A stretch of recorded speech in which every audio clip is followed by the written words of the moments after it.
Hello.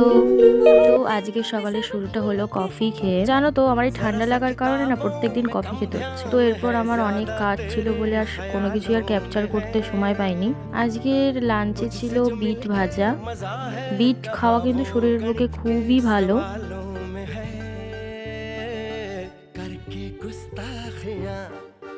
আর এরপরে ছিল শোল মাছের তরকারি, যেটা আলু দিয়ে পাতলা করে করা হয়েছিল। শোল মাছও খাওয়া কিন্তু শরীরের পক্ষে খুবই ভালো। লাঞ্চের পর আমি একটা কমলা লেবু খেয়ে নিচ্ছি। তো এখানে অ্যাকচুয়ালি আমি মাকে বলছিলাম যে আজকের দিনটা কতটা হেক্টিক ছিল, কি কি হলো, এগুলো নিয়ে আলোচনা করছিলাম। আই হোপ আমি ডেলি ভ্লগস, ডেলি কন্টেন্ট তোমাদের সাথে শেয়ার করতে পারি, মানে আমার নিজেরও ইচ্ছা তেমনই আছে।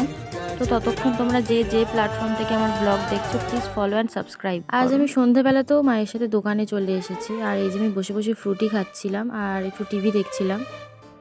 তো bye, that's all for today, see you in the next blog.